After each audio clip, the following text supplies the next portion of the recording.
natin ang pagbati mula po sa Pangulo ng Kapitan sa buong lalawigan ng Quezon. Muling magbabalik para maglingkod para sa bayan ng Sariaya, Vice Mayor Bukal Ireneo Boyong Bunggaling. Palakpakan po natin. Ay, magandang umaga po. Una po pagbati sa ating pong kinagalang at minamahal, Governor Dr. Helen Tan, kay Vice Governor Third Alcala, sa ating pong kasamahang board member, Ina Liwanag, sa ating pong Bukal Binet, at sa ating pong nagpagamit ng ating pong venue kay Kapitan Victor Alcantara. Magandang umaga po sa inyong lahat. Napakapalad po natin ngayong araw dahil nandito po ang ating minamahal na Governor. Meron pong dala ang ating national na DSWD para po ipamahagi sa lahat po ng mga kabataan sa buong Segunda Distrito.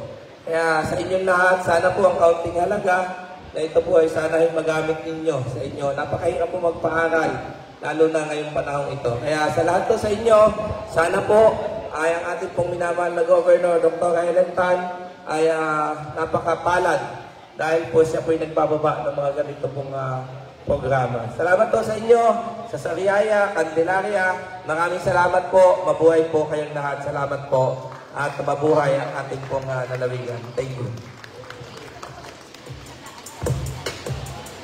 Maraming salamat po. Nagiging Vice Mayor ng Bayan ng Candelaria. Palakpakan po natin Bukal Boyong Bunggaling. Palakpakan po natin. Mula pa rin po sa hanay kay Sangguniang Panlalawigan, mga boses po na ikalawang distrito. Sa pagkakataon ito, ipapakinggan po natin ang mensahe sa nabibigay ng liwanag dito sa Segunda Distrito. Palakpakan po natin Bukal Ina Liwanag. Maraming salamat po. Una po sa lahat, syempre, babatiin po muna natin ang ating mga kasamahan. Ang may dala po ng biyaya sa atin ngayong umaga, palakpakan po natin Governor Dr. Helen Tan. Sa aming pong ama, sa Sangguniang Panlalawigan, Vice Governor Third Alcala. Andito rin po si Bukal Binet, Alcala. Ang ating pong mga kasamahan na Konsel ng Bayan, Konsehala Irene, Konsehal Nomer. At syempre po, ang ama po ng Barangay Malaban Bansur kay Tatay Caplecto. At pinahuli ko po ito, ang aking pong paboritong kinakapatid, Vice Mayor Bukal Boyong Bunggaling. Ayan. Saan po dito ang mga taga-Candelaria? At Sariaya. Ayan. So kami po ay galing sa Chaong kanina. Kagaya rin po nito, nag-payout din naman po Chaong Dolores San Antonio. Alam niyo po ba ang trabaho ng mga bukal sa Sangguniang Panlalawigan at ni VG? Sa amin po dumadaan yung pondo ng pamahalaang lalawigan. Pero dahil nga po, bagaman ito po'y malaki, sabihin na po natin na 6 na bilyon, ang laki pong pakinggan, pero napakarami pong pangangailangan ng ating mga kababayan. At hindi po sasapat ang pondo na ito dahil hindi lamang naman po educational assistance ang ating mga programa. Tama po? Programa para sa kalusugan, agrikultura, infrastructure, health, napakarami po yan. So, nagpapasalamat po tayo sa ating gobernador, kay Gov. Helen, sapagkat ginagawan po niya ng paraan para mapunan po yung mga kailangan ng ating mga kababayan. Kagaya po ng educational assistance na ito po ay galing sa DSWD kay Secretary Rex Gatchalian. Palakpakan naman po natin through the effort po ni Gov. Helen. At kami naman po sa Sanggunian ay tuloy-tuloy lang po ang trabaho namin. Basta sinabi po ni Gov na ito po kailangan niya, agad po itong inaaksyonan ng inyong mga bukal. Dahil kami po ang nagsisilbing boses at representasyon po ng ating mga kababayan dito sa distrito sa Sangguniang Panlalawigan. So masaya po ba kayo ngayong umaga? Matagal po ba kayo naghintay sa payout na ito? Hindi naman daw. Mga ilang buwan lang. So finally, masaya po tayo dahil makakapag-payout na po at sana po ay magamit ito ng ating mga kabataan sa kanilang mga pangunahing pangangailangan. Hindi naman po ito kalakihan, pero ito po ang ambag ng pamahalaang panlalawigan sa atin pong mga kabataan. Dahil naniniwala po kami na sa banda dako po riyan, itong mga kabataan na ito ay makakapag-ambag din po sa bayan at sa ating lalawigan. So yun lamang po, at nakakain na ba ang lahat ng Jollibee? Bukod sa payout, may pa-Jollibee. Happy ba kayo? Ay, parang kayo ay matamlay. Hindi ba nakakain? Hindi ba nakakain? May pagkain na. Oo nga, hindi ata kinain kaya kayo matamlay. Masaya ba kayo? Ayan. So, muli po, ang inyong pong... Ay, maraming salamat po, Bukalina, Liwanag. Palakpakan po natin si Bukalina. Baka mapagalitan kami, binigay na po namin kayo ng pagkain na. Ma'am, hindi pa lang po talaga nila kinakain.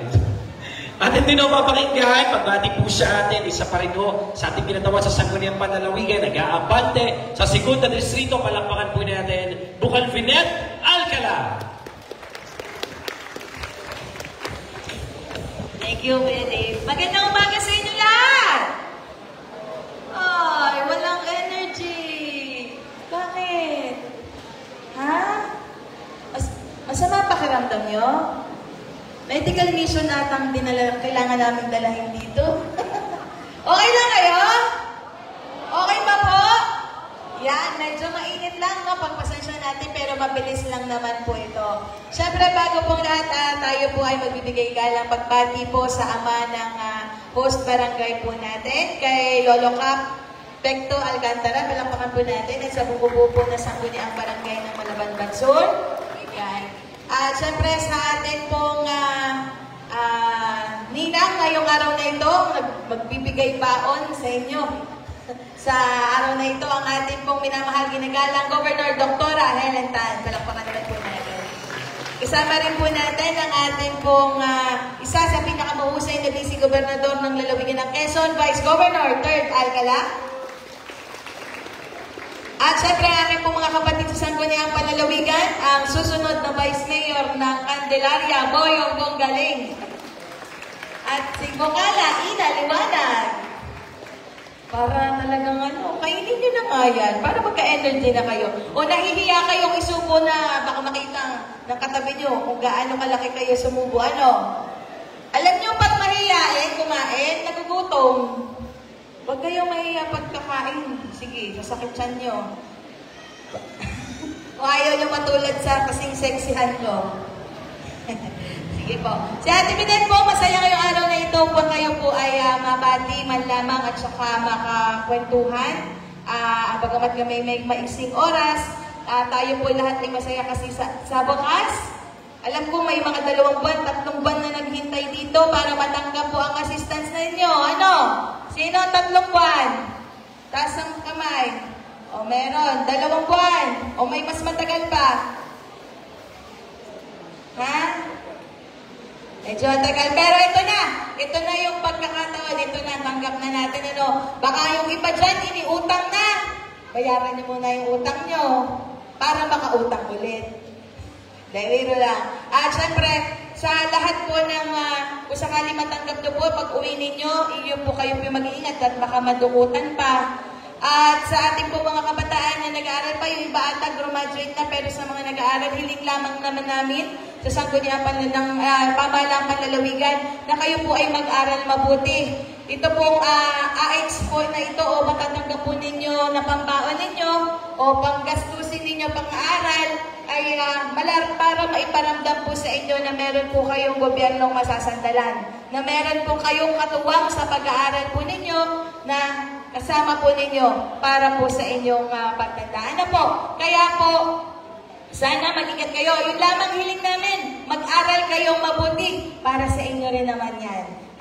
Yan. Alam ko, hinihintay nyo na ang ating pong mga mensahe ng ating pong Governor Dr. Helen Tan, kaya hindi na magpapakahaba si Ate Binet. Mag-iingat na lamang po kayo pag-uwi para hindi madukutan, itago sa pinakasiksik na parte ng inyong katawan o ng damit. Pwede? Sana sa inyo ay may mga graduate na mataas ng grado. Pwede ba? Yun lang, mag-aaral po mabuti. Hindi na po magpapakahaba muli sa Ate Binet Alcala. Patuloy na aabante para sa Segunda Distrito, para sa inyong lahat. Magandang umaga at mabuhay kayong lahat. Maraming salamat po, Tatay Binet. Para nagpapayo. Palakpakan po natin, Bukal Vinet Alcala. Maraming salamat po. Masaya po sila po Calvin. May nagsabi po sa akin kanina, sa wakas, may check out ko na yung matagal ko naka-add to cart. Yun na po. Yun na kahihintay. Biro lang. Ngayon naman, papakinggan din po natin mensahe sa ating daw pinakamahusay na vice gobernador sa buong Pilipinas. Ang ating mamumuno sa Sangguniang Panlalawigan, palakpakan po natin, Vice Governor 3rd Alcala. Thank you. Okay, meron na kayo mag-mine. Dahil meron na po kukuha. Mabilisan lang ito, huwag kayong mag-alala. Unahin ko na po ang ating, bakit tayo nandito ngayon, binibigyan tayo ng baon ng ating ina ng lalawigan. Palakpakan po natin, Governor Dr. Helen Tan.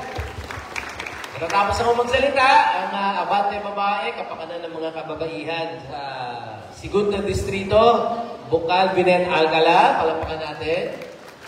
Yung kakalaksan ng palakpakan, tamlay lang. At syempre, ang sarili pong inyo, ang maganda nating Bukal, ang Segunda Distrito, magaling, palakpakan po natin, Bukal Ina, Liwanag. At syempre, yung Ben, nakagaling, Oscar, no?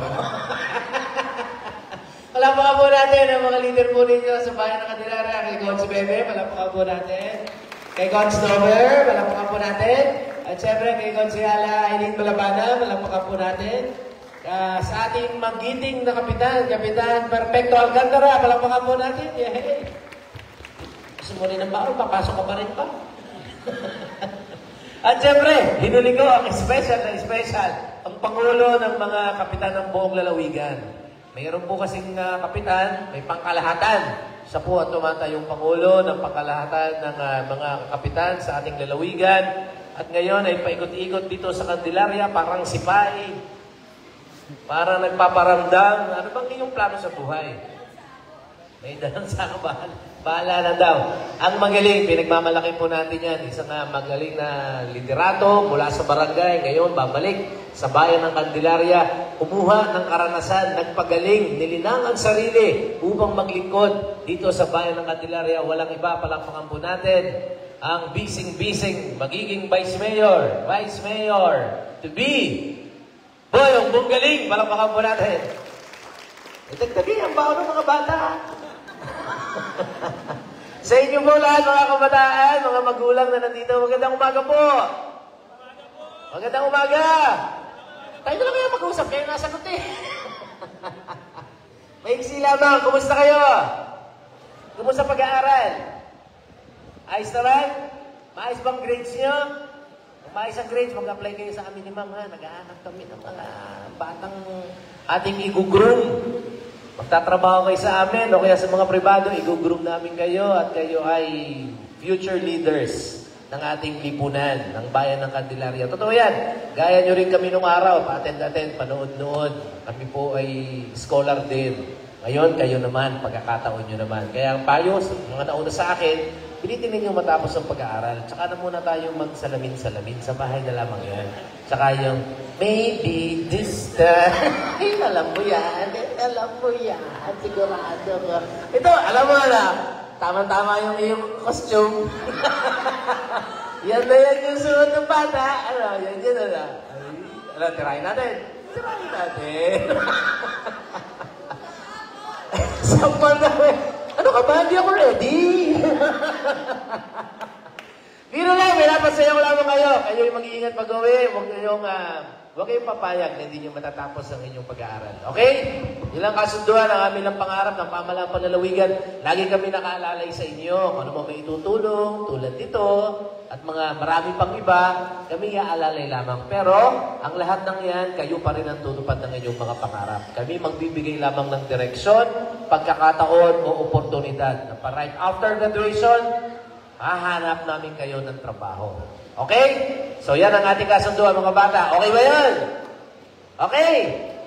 Okay siya, salamin-salamin na. Yan. Magandang umaga sa inyo. Mabuhay, palakpakan natin ang bawat isa.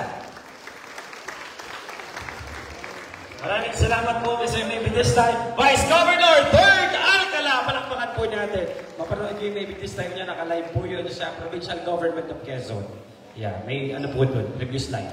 Ngayon naman, kayo ho ba'y masaya na makakatanggap po tayo ng assistance? Kung masaya po kayo, magpalakpakan kung masaya. Hindi na uso sa kabataan. O sige, sigaw nyo. 1, 2, 3. Yeah. Pakinggan po natin mensahe sa patuloy na nakikipag-ugnayan sa nasyonal na ahensya ng pamahalaan para humaybaba ang mga itong klase ng serbisyo sa ating lalawigan, ang ating minamahal na ina ng lalawigan ng Quezon. Palakpakan po natin, Governor Dr. Helen Tan! Maraming salamat. Mabilis lang po, babati tayo sa ating mga katuwang dito po sa Bayan ng Candelaria. Maraming salamat, Kapitan Pecto, sa palagi ang pagpapahiram ng iyong covered court. Palakpakan naman natin si Kapitan Pecto. Binabati natin ang ating mga ESTAN partners po dito, Kabalikatan, ang dating yung SK, at magiging konsehal Bebe Arienda Alcala. Ating pong magiging konsehal muli, konsehal na. Cons Nomer, palakpakan po natin. Ilang mo naman. At konsehal Aileen Malabanan. Aking mga kaalakbay mula sa pamahalang panlalawigan, katulong po natin sa pagbibigay ng mga serbisyo. Palakpakan po natin, Abante Babae, Bukal, Dinet, Alcala. Pakilala nyo na, sapagkat kababayan nyo, patuloy na nagbibigay ng liwanag sa Segunda Distrito, Bukal, Ina, Liwanag. Ang sariling ninyo, Pangulo ng mga Liga ng mga punong barangay at nangangarap maging Vice Mayor. Sabi, baligawan mo itong mga kabataan na ito. Atin pong magiging Vice Mayor ng Candelaria, Bukal Boyong Buong Galing. Ilang term ka ng Bukal? Tatlo? Twice. So, 2 beses na po siya Bukal. So, bihasan na sa pagsusulong ng mga ordinances, resolution, kasi yung experience po sa Sangguniang Panlalawigan. At syempre, ang ama ng Sangguniang Panlalawigan, palakpakan po natin, Vice Governor, 3rd Alcala. Pag gusto nyo mag-TikTok, i-invite mo siya. Syempre, ang lokal na pamahalaan sa pangunguna po ni Mayor Ogie Suwayan at ang ating po minamahal na Vice Mayor Maki Buong Galing. Sa mga taga-Sariaya, I believe may mga taga-Sariaya dito. Binabati po namin kayo. Pasensya na kayo, pumunta kayo dito dahil ang DSWD po ay out of staff, running out of. Kasi halos simultaneous po ang kanilang mga payout sa ating lalawigan. So nakiusap lang po ako sa kanila sapagkat ang pondo na ibibigay po sa inyo ay tulong sa atin ng DSWD sa pangunguna po ni Secretary Rex Gatchalian. Palakpakan nyo naman po ang DSWD. So, ito pong educational assistance, katulad na explain ko na ito dati pa sa inyo. Meron pa sa inyo dati nang nakatanggap galing sa province na EA? Meron sa inyo, nakatanggap ka na. Okay, anong year mo na? 4th year na. So, isa lang o meron nang dati nakatanggap? Usually, yung mga tinatawag namin, dati nang nakatanggap. Kung 4th year ka, kung 3rd year ka, kung 2nd year ka. May 1st year ba dito? O yan, may 1st year. Ito, mga bago po kayo. Pero yung mga 2nd year, 3rd year, 4th year, I believe, yung iba, majority sa kanila, baka nakatanggap na sa amin before. Ganun mo yung proseso namin. So, ang dami. Itong nag-schedule kami ng payout na to, we have like 8 million na for payout. Yung next batch is, I think, baka next week. Nakakatawa, kasi siguro nakukwento ninyo, uy, magpe-payout kami sa provincial government. Bigla pong ang dami nagpunta sa office. Nag-a-apply po ng EA. So, naipaliwanag ko na po ito sa inyo at babanggitin ko ulit na ang educational assistance po natin subject to fund availability.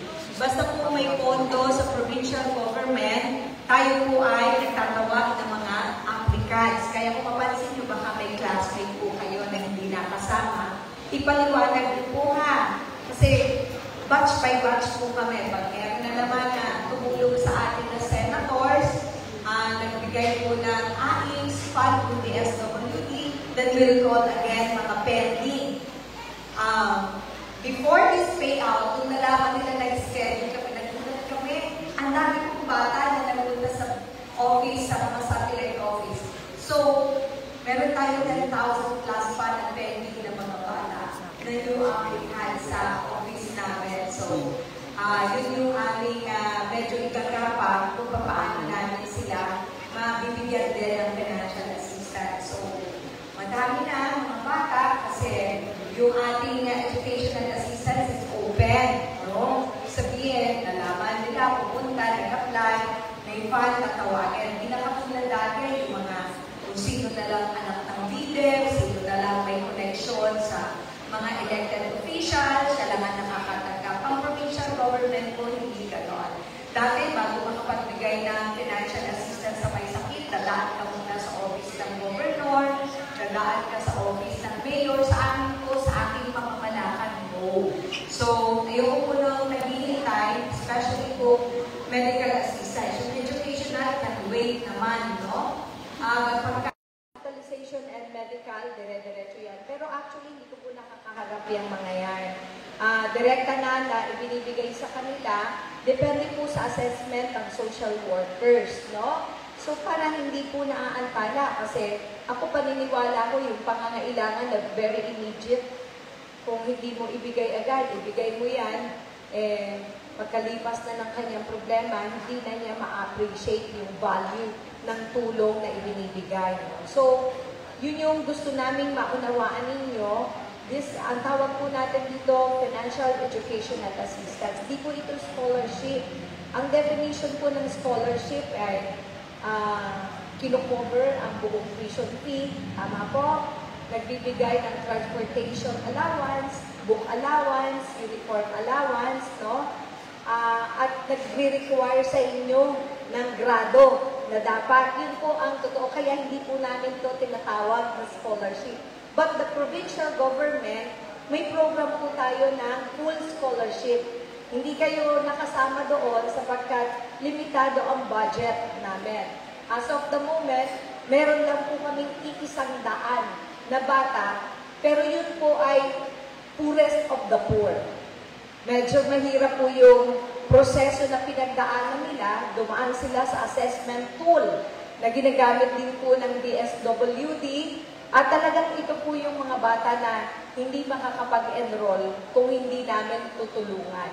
So, walang opportunity para makapag-aral. So, meron kaming ganyan po na bata, nasa 100 po sila ngayon. Iba-ibang kurso. Yung ibang kurso kami ang nag-define ano ang courses na kukuhain nila. No? At yun, ganon, may maintaining grade po yun na hinihingi ang provincial government. So, may mga requirements. Okay? So, yun yung mga programs na meron ang provincial government, which I hope alam po ninyo, no? Hindi lang po paghingi ng financial pagka po ganito na nag-aaral. May ilan na pong na-encounter. For example, may na-encounter ako na bata na hindi pa nag-e-enroll kasi may utang pa siya from previous school year. Okay? So, tama ba? Pagka ganon, hindi ka makaka-enroll. So, na-encounter ko yung bata na yun. But, yung educational assistance na ibinibigay, hindi sapat. Kasi magkano lang yun po? 4,000 naman yun. Talagang assistance lang. Ang payables niya po doon sa school ay medyo malaki, no? Umaabot po ng nasa less than 20,000 kasi private. Okay? So, ang ginawa namin, pinakausap ko doon sa aking chief of staff, interviewin mo nga yung bata, tawagan mo yung school. And luckily, yung bata, pinabayadan ko, pero hindi po yung galing sa gobyerno, yung tulong kong personal sa bata, para lang maka-enroll. So, naka-enroll siya ngayon, doon sa kanyang kurso. Kasi sayang, kasi third year na. Sabi, magtatrabaho daw muna, okay? Para po makapag-ipon, pag-enroll. May isa akong hindi pa ako governor nito. Pag ikot-ikot ko, may na-meet ako, no? Graduate na siya ng nursing, okay? Pero, siya nakagraduate na more than a year na. Hindi siya makapag-board exam kasi hindi niya makuha ang transcript of record niya at saka diploma sa school kasi hindi nakabayad. Okay? May payables po siya doon sa isang nursing school sa Lucena. Okay? So, pina-inquire ko para to make sure na totoo, pinatawagan ko yung school. Totoo ba? Sabi ko nga, dapat naman hindi hino-hold, di ba? Kasi kung doon nakasalalay ang kinabukasan, ito'y married. Married na siya with, ilang mga anak niya.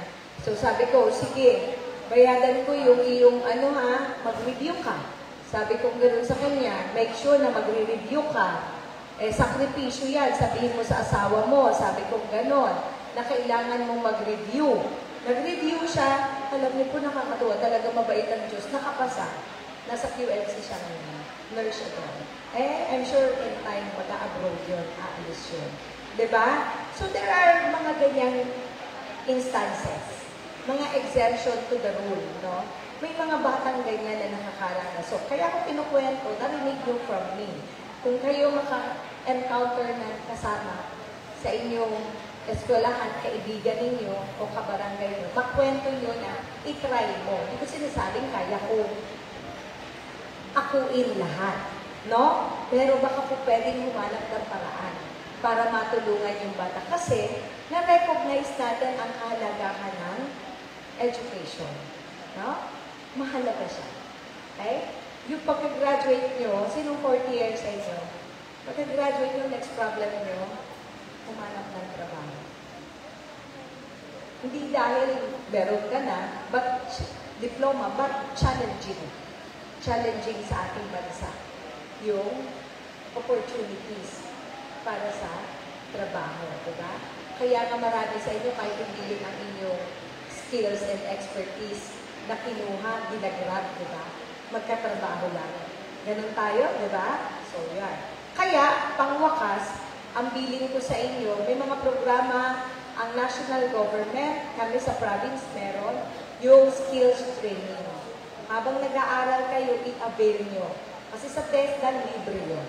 Pag may 3 days kayo at kaya nyo kuha, especially on sem break or summer break, try to get it. Kasi additional yun sa inyong PDS na kayo ay graduate. So baka malay mo yun ang reason para ikaw ay advantage sa kalaban mo na nag-a-apply ng trabaho. No? So pangwakas again, mag-aral po kayong mabuti. Okay? So mahirap ang buhay. Makagraduate kayo, mahirap pa rin. Pero iba pa rin, advantage pa rin kayo. And maging grateful sa pamahalaan sa mga ibinibigay na tulong sa inyo, especially yung mga nag-aaral sa state universities. Kasi wala kayong tuition fees. Tama ka? Yung mga sa private, alam ko mahirap sa parents yan. Talagang gapang. Pero limited ang access. Okay? Hopefully, meron akong kinakraft in between. Hindi ko alam kung saan. Dito, either sa Riaya or Candelaria, para magkaroon ng state university in between. Ayoko ma-preempt, but ongoing ang talk ko po sa ilang state university in Manila para magka-extension po dito. Then, sa mga susunod din yung baka sila magkaroon ng opportunity. Work in progress. So, yun po yung isang aayusin namin in the coming years. Okay? Hindi ko lang nakasama ngayon, may sariling event, pero sana in time, makilala nyo at pagkaroon kayo ng pagkakataon na ma-meet yung katuwang ko sa 2nd District, kabalikatan ko sa pagbibigay ng serbisyo, yung panganay kong anak, si Dr. Quintan, no? Yung iba siguro kilala, but malaking tulong sa akin that he's going around kasi hindi ko kayang barabarangay lahat. Ang dami niyang nakukuha ng mga problems na sa mga own little way, nabibigyan ng solusyon at natutulungan. Iba din talaga yung pumupunta sa ground, sa barangay, nakakausap at nakikita yung sitwasyon. No? So, yun yung isa. No? So, yun lang. Again, panakpakan po natin ang DSWD sapagkat kung hindi nila tayo tutulungan, I'm sure baka po maghihintay pa rin kayo ngayon. Yun po yun. Kaya po kahapon nasa Senate po ako. Wala po akong ginawa kundi maglakad, makipag-usap. Sino yung mga po pwedeng magbigay sa atin ng tulong? Kasi it's really, really hard for us in the provincial government. Kaunting pondo, mahigit 2 milyon na mamamayan, 41 municipalities, na iba-ibang maraming problema. Yung lahat, kailangan tingnan. Okay? Sabi ni BG, ito na, panghuli na. Ma'am, ba't ganyan ang kabataan ngayon? Parang no reaction sila. Sino nagre-react? Ha? Oh, yeah. That's the word, nonchalant. No? Bakit? Siya na rin na nagpaliwanag sa akin. Gawa daw na gadget na kinakaharap sa cellphone. Okay? Tama ba ako? Kaya nga, yung apo ko nga, ayaw mo nag-cellphone eh. No? Okay. Sige, di bale. Ay, baka pa-diagnose ko na, Okay. Si Ma'am yata yung mag-isa lang. Pagtsatsagaan mo. Ma'am, mag-isa ka lang? I heard mag-isa lang siya, pero payout na lang tayo, di ba? Bigay ka na lang ng bigay ng cash. So, please bear with us because of the limitation. May kasabay po yan, may ongoing din po sa Chao and then Lucena. Simultaneous po yan nangyayari, no? Okay? Maraming salamat. Mag-iingat po kayong lahat. Maraming salamat po sa ating minamahal na ng lalawigan.